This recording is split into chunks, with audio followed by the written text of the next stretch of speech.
Hi, we're out here with the Firebird. So these ceramic panels here, got more in the forge right now. These are being placed for baffling in case blast damage. This is our blast shielding, re-entry shielding for Hyperion.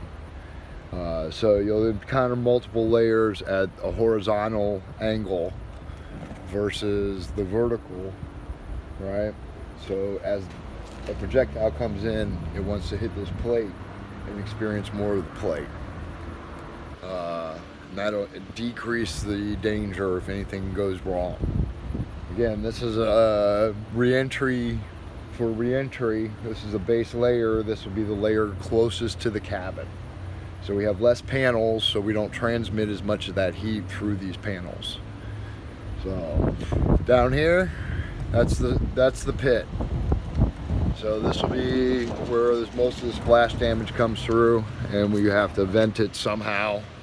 So there'll be some diverters. And that's in case the rocket goes off and we need to release the rocket.